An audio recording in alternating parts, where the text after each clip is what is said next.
everybody wants to differentiate themselves, and everybody wants to be data driven. And to do that, you have to look, in my opinion, you have to look at those two things, your customer insights and your market trends, and use the data to truly create that differentiating path for your organization. Welcome back to CMB Connect, the podcast for candid conversations with mortgage leaders. I'm Val Buresh, and I'll be your host today.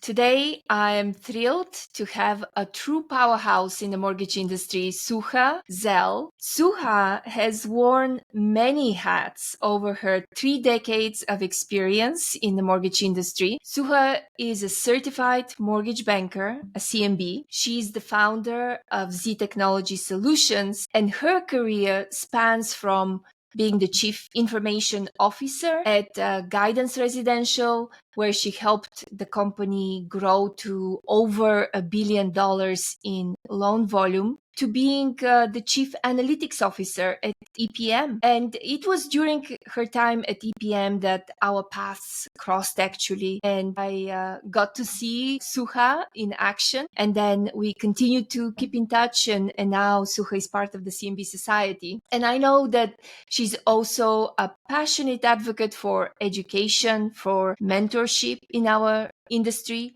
Suha currently serves as a director of mentorship at Axis Lending Academy. Suha is also recipient of many awards and recognitions in our industry. So truly, our conversation is going to be inspiring and informative today. Today, specifically, we are going to delve into Suha's technology experience and point of view of the evolution of mortgage technology in our industry.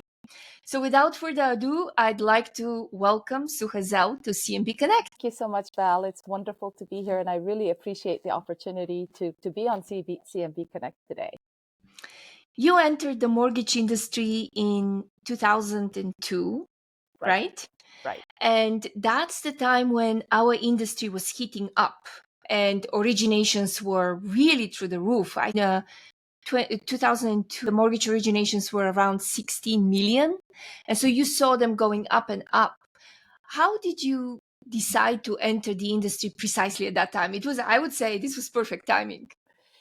It was right place at the right time, honestly, Val. I think I've shared this story before. I actually was working overseas. I was living in the United Arab Emirates. I was the director of institutional research for a higher education institution. So I was very much into data and analytics. And after 9/11, I decided that it was time for me to come home. And when I returned, I could not find a job. You know, having lived in the Middle East and with a name like Suha, maiden name Bedas, it was really hard for me to even get an interview anywhere. And so I wanted to work. I signed up with Ronstad, which is a placement company. And on my third assignment, I was sent to a startup mortgage company. That's how I entered the industry. I was a data entry clerk, and I was looking at at what the company was doing, and I saw that they really had no analytics, no reporting of any kind. So I started to put together a reporting portfolio. They liked what I put together, and I joined the organization and eventually became its CIO. Actually, several years later. That's pretty amazing. So in your educational experience, you had your hands on data and technology. Was that how you also naturally or veered towards technology in mortgage banking versus sales, for example? What was your decision-making process there? Well, I mean, my educational background is in technology. I graduated, with a bachelor's in computer science. So I've always been more on the tech side, more, I started out as a programmer analyst. I did development, and from that I grew into the analytics space. So for me, when I joined the mortgage industry, I wasn't thinking about going into sales or processing or underwriting or anything like that, because that's not my lane. I certainly, being part of a startup, that gave me the opportunity to see the entire process. Because being a startup, mortgage company. It's small. Everybody, rolls up their sleeves. And so you're involved in everything. And so I worked with the origination side. I worked with the operations side, with servicing, with secondary. So I got a pretty good understanding so that I could deliver on technology solutions for these different, verticals within the mortgage industry. That makes total sense to me, and I can relate to this entirely. I have similar career path. So, but last year you also became certified mortgage banker. And so I wanted to ask you how long did it take you, number one, and what was the impetus? Why did you decide to go on this path? So I actually registered to take the CMB exam back in 2020 when I was still at APM. Eddie Perez, the CEO, is very inspiring, and we had long conversations about it, and he basically encouraged me to pursue it. But I still remember going into that first class of the CMB prep and realizing I was way over my head, that I needed to take a step back. I needed to do the, School of Mortgage Banking classes, because while I was involved with working with all the different departments, I really didn't have a deep-rooted understanding of the actual process and what happens at each phase. And so I actually took the 3 School of Mortgage Banking courses, got my AMP, accredited mortgage professional, and decided to pursue my CMB. And really part of that comes from my minority background. I wanted to make sure that my voice was heard. I wanted to make sure that I'm able to maybe not influence, but have a say in what we do as an industry. I wanted to make sure that I'm part of the solution. And that's really what inspired me to pursue my CMB. Is I just saw such a huge opportunity for me as a minority, as a woman, as a tech STEM person, to really help the industry to keep moving forward. This is really inspiring, Suha. And you're absolutely right. The mortgage industry is so vast and so complicated.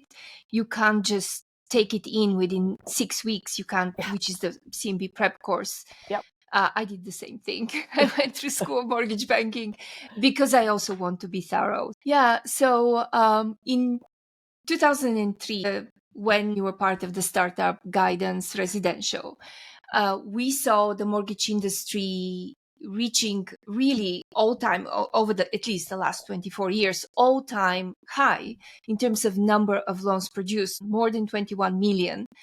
And then in 20 years later, in 2023, we are at 5.7 million loans originated. This is based on the HMDA data.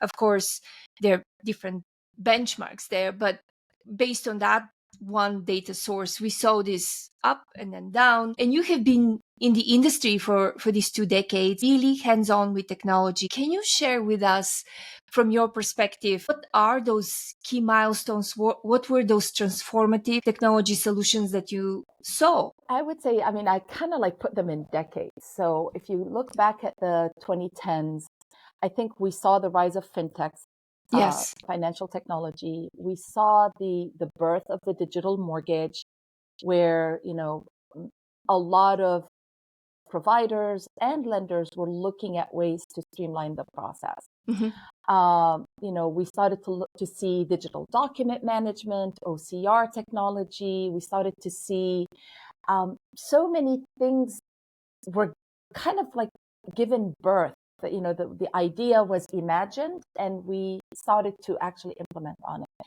Then in the late 2010s and into the 2020s, we started to see more emphasis on data. So you started to see kind of blockchain, although that really hasn't taken hold of the industry as much as people expected it to do when it first came out. Yeah. But that's really when that started to happen. You had, machine learning began to kind of formulate. You started to look at, not necessarily big data, but the whole automation if you will, whether you're doing, business process optimization or that's kind of when all of that began to happen. And obviously, we were hit with COVID-19 and everybody had to shift and become more digital. So that was also a pivotal moment for our industry as well, and how we responded. I mean, we were probably one of the few industries that was able to maintain and help consumers in a variety of manners during that time period. And so there's been so many progressions. It's very interesting. In one of my presentations, I talk about the speed of evolution and how it took us about 50 years from the 50s to about the 2000s for technology to start going up, and then it just escalated exponentially. And the development and evolution in the last 20 years, 10 years, if you look at it in those kind of decades, has been unfathomable. But it is just inspiring to watch what has happened and what will happen. In those 2 decades that you mentioned and that progression of technology, were there any transformational technologies or implementations that you were personally involved with? So I would say there's two pivotal points that I can think of that really come to mind, and that I'm really very, very proud of those accomplishments as a team.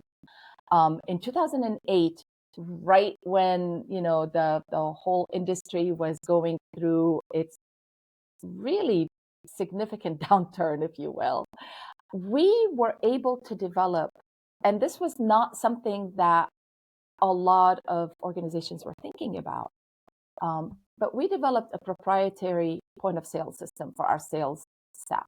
Interesting. It was not, we started to see the kind of like, it's not a separation, because obviously sales and operations collaborate very, very well, but there's a different mindset and functionality and purpose on the sales and origination side that's very different than the operations side.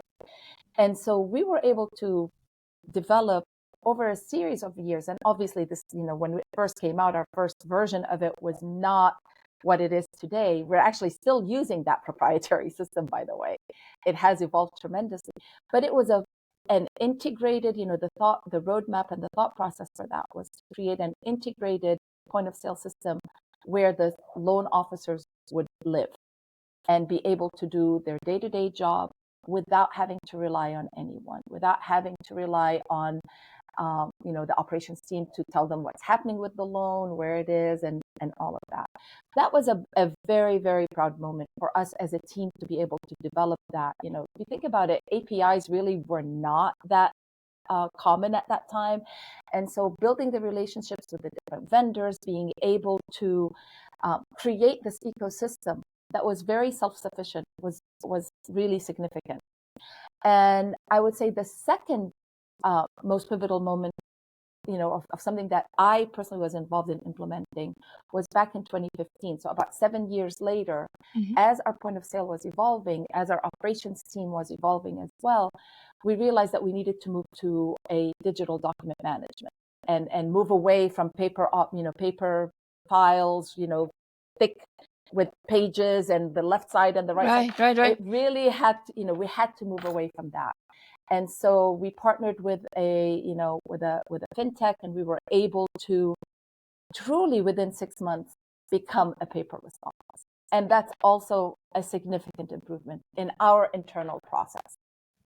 This is amazing, Suha. And I think it's so important what your stories, your examples are perfect examples of how to do things right. You have to layer very solid foundation from technology perspective for those operations and for the sales teams. So from your experience, now you are with Z Technology Solutions. This is your own company.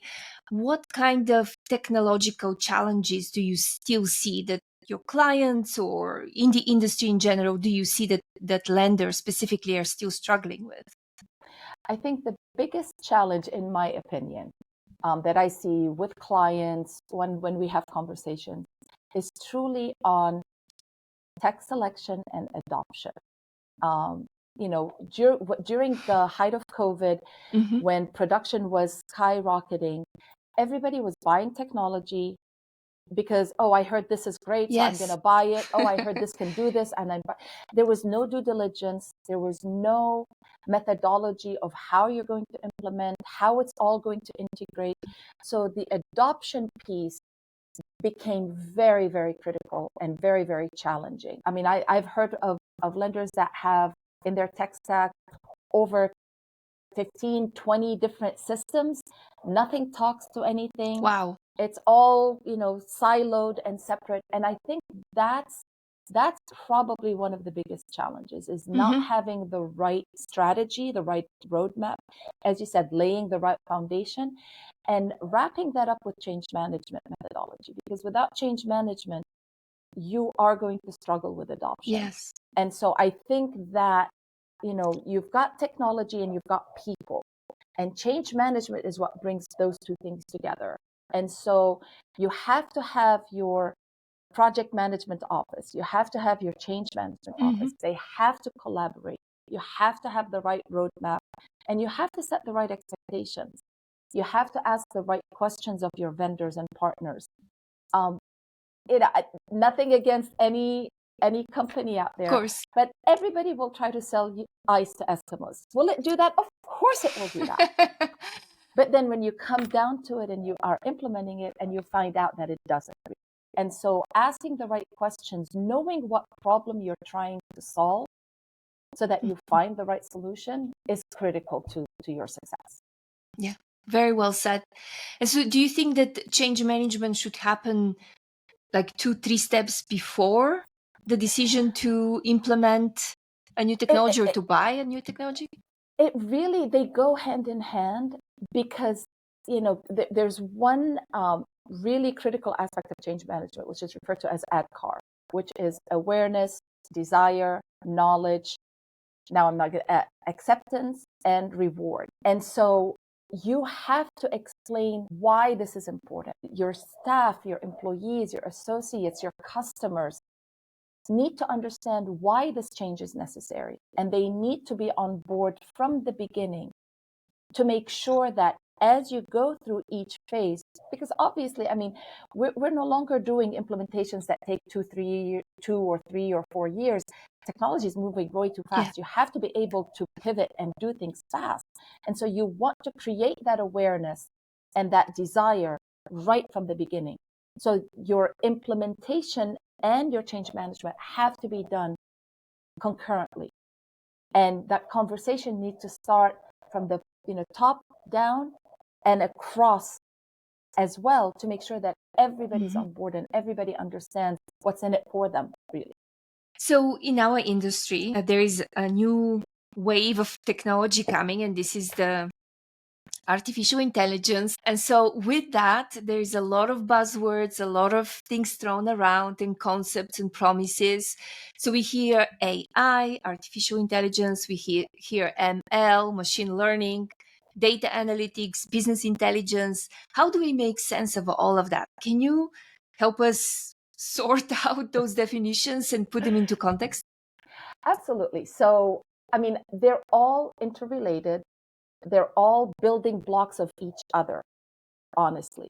If somebody gave me this analogy, and I think it really hits home and explains it in a very simple way. I mean, obviously, this is not really the definition of what AI, ML, data analytics, and BI is. But if you think of them this way, AI is really trying to create smart machines. Machine learning is really the method by which the machines learn from the data that you have. Your data analytics is really the practice of examining the data that you have so that you can draw some insights. And then business intelligence is actually really the application of those data insights so you could make informed business decisions. So all of it together, I mean, one doesn't really, I always tell people you have to have data maturity before you can have technology. And right now, AI maturity. If your data is not clean, if you have sick data, then it's garbage in, garbage out. Remember, your AI, your machine learning is learning the trends from the data that you feed it. So if your data is wrong, it's going to learn wrong. And so that's why the foundation is to start with the data, to examine that data and understand it. And then you build on that. I mean, we can go into the actual definitions of what each one of those things are. But I think in general, if people have this understanding, and I actually do a presentation on an, of beyond the buzzwords, because there are so many buzzwords in AI. And really narrow it down into what does each one of these really do and what is its purpose, and think of it that way. I hear a lot of people saying, oh, I've been getting a lot of emails from vendors, announcing this new mortgage transforming AI system, blah, blah, blah. And it's like, let's get the systems to work, and let's not confuse people with verbiage that really doesn't lend itself. For the longest time, people thought OCR was AI, and it's like, no, that's just leveraging technology so that you're automating a process. That's not AI. AI is actually taking what you're consuming and then building something that's, it's called artificial intelligence. It's trying to not mimic, but do what a human would do, from learning, from trends, from behaviors. And so don't mix words and terminology and confuse people because you don't really understand it. Well said. Actually, I'm finishing a course that we are delivering to Fannie Mae future housing leaders, and it's called AI Acumen in Housing Finance. And in what you said about the data as being the foundation, this is exactly how we are talking to those young professionals. It all begins with data. And actually, we have a visual that points it as a triangle. Data is the foundation, but you have the domain knowledge about housing finance, and then you also have the algorithms, understanding how those algorithms can help you. So, and in the middle is all human. The humans are there. We have to still understand what it all means, and we are the judges of whether the conclusions are right at the end of the day, whether we should accept them or not. Absolutely. Totally agree. Yeah, you have deep experience in business intelligence and data analytics. How is, from your perspective, how are lenders using data analytics to make decisions these days? Are they really using all the opportunity that this field allows them, or are they still doing it on gut feeling?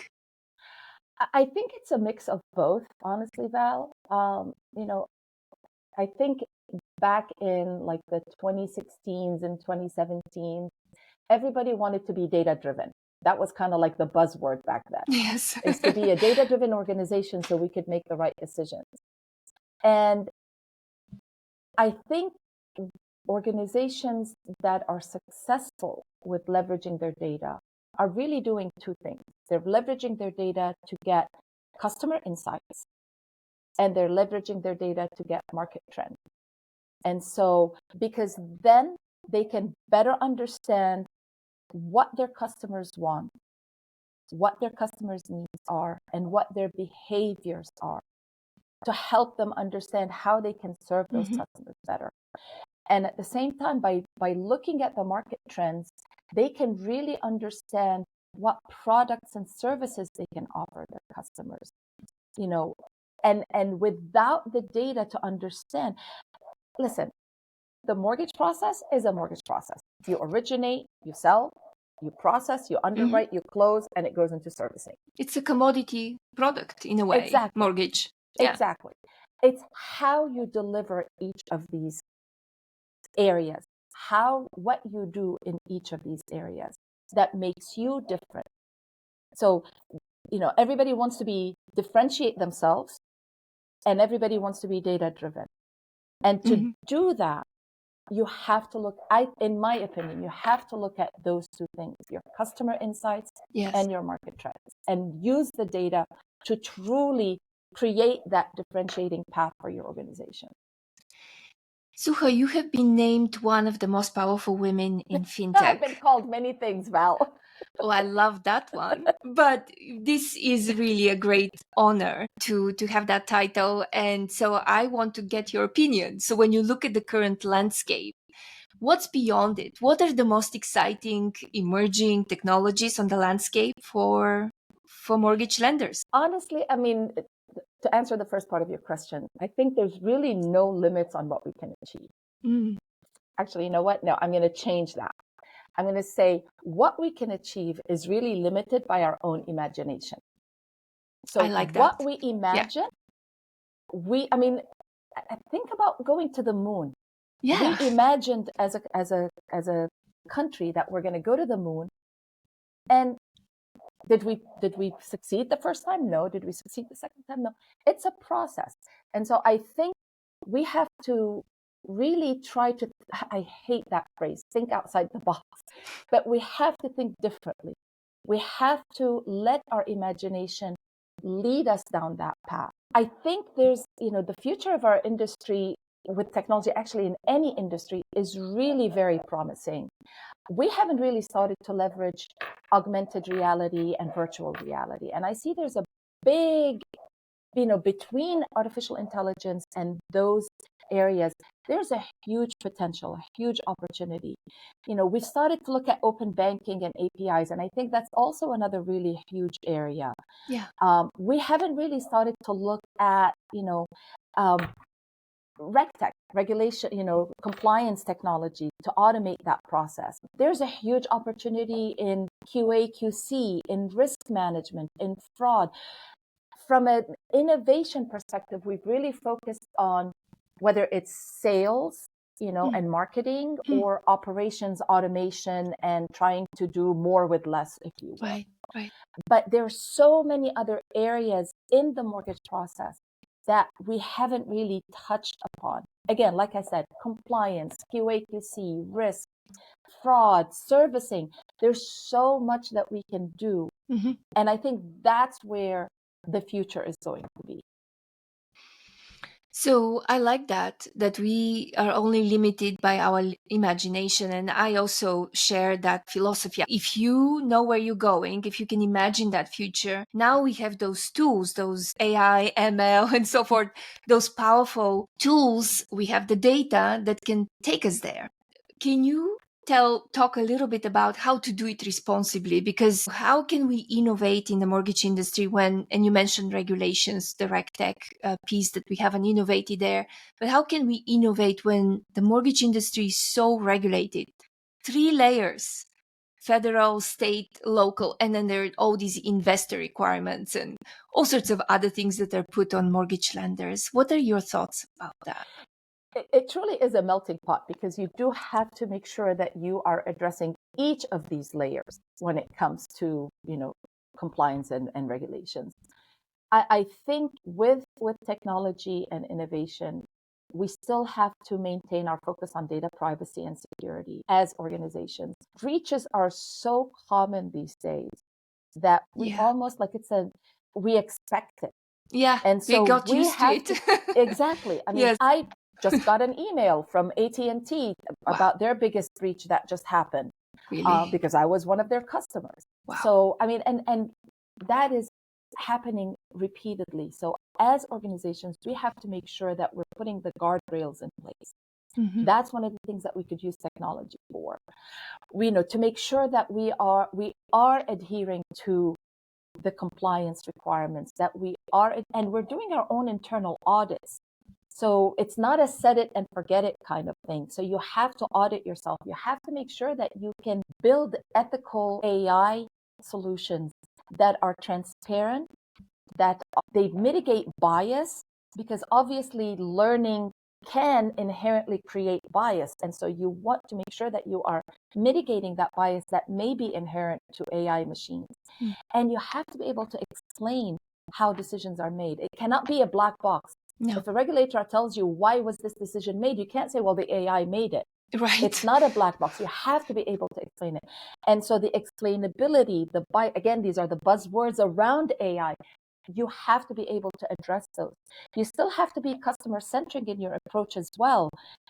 Whatever you deliver has to be intuitive, has to be simple, has to be, right now, hyper personalization is really critical. I recently received an email and it said, "Dear customer." And I'm like, really? This is 2024 and you're sending out an email that says, "Dear customer"? and I just hit delete on it. Yeah. If they don't know who you are by now, you're not going to be their customer any longer. Exactly. Yeah. And I mean, and I know that we talk a lot about customer experience, but as organizations, we cannot also forget the employee experience, because the customer experience actually begins with the employee experience. If your employees are not happy, if they don't have the right tools to do their jobs, that's going to translate into bad customer experience. So the two things go hand in hand, and whatever technology innovations you do implement have to also look at the employee experience, which is not an area that we focus on a lot. Yeah. These are such valuable advice and lessons learned that you have lived through, that you're sharing with the CMB society and beyond with the broader mortgage industry. I think this is really wonderful, Suha. But I want to shift gears a little bit and talk about, you mentioned employee experience, talk about the human side and the mortgage industry, and specifically the value of mentorship. And we already touched upon how our industry is very much relationship driven, but with that, there's some pitfalls that we can fall, that if it is so relationship driven, maybe if you don't have the right relationships, you might get left behind. So that's where mentors come in. And I know from knowing you, being involved in the CMB Society, your LinkedIn profile, you are currently involved with Axis Lending Academy.